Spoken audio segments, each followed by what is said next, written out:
Hello everyone, today we're going to go over Chapter 19, GTAW Equipment and Supplies.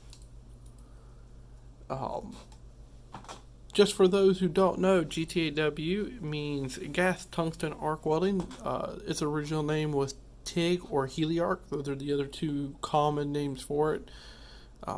That way, if you're just out in the field and stuff and you hear Heliarc or TIG, you know that they're talking about GTAW.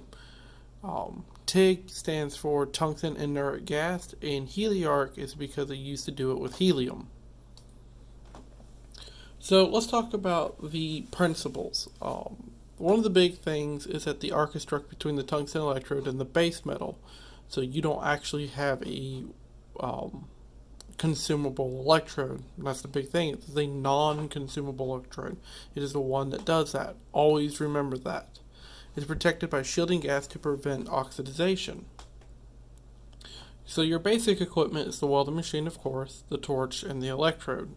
Some type of inert gas and supply and controls. And then your other equipment is the filler metal or remote control and a water cooling equipment for your torch. So you can kind of see the machine right there, and he's over there tagging and stuff like that. The next thing is that this is a constant current. So this is very similar to stick welding, that is a constant current. And the cool thing is that you can take a basic stick machine, get a torch and some gas, and hook it up, and boom, you have a TIG setup. A welder has different type of currents that you can use with AC, DC negative, DC positive, and then a AC DC adapter. The current range and setting, you can have high frequency voltage for like your aluminum. For your connections, you have the welded torch, ground lead, shielding gas, and some water if you're using a water cooled machine. So here's some different controls on a 100% TIG torch. You can see all the different type of setups that you can have, and this is for different metals, different thicknesses and materials that you are going to run into possibly in your life. Now, you can have a basic setup and you can do a ton with steel, but when you start working with stuff like TIG aluminum,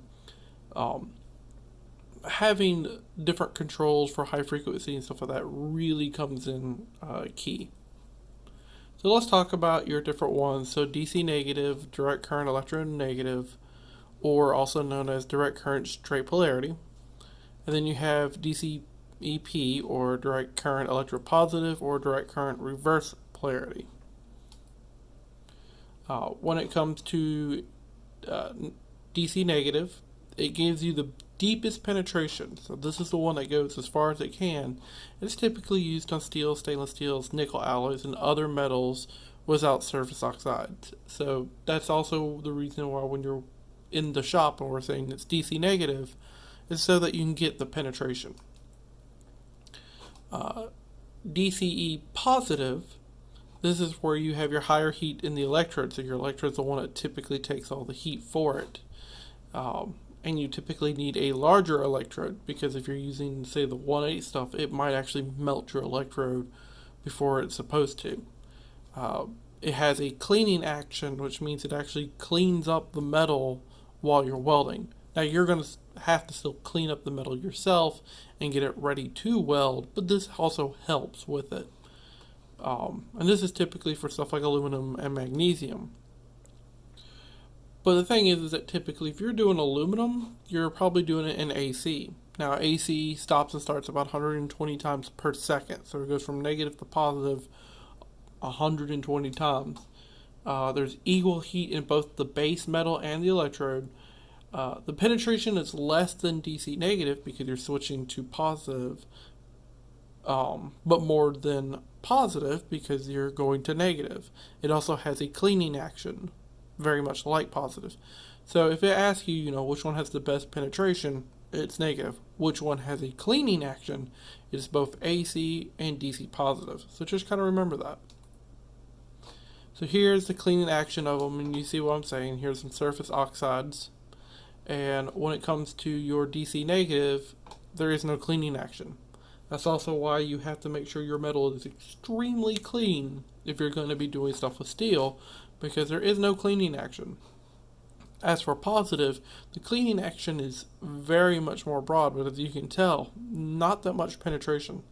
So this is really good for stuff that is thin, but not necessarily stuff that, you're looking to get a great fusion with.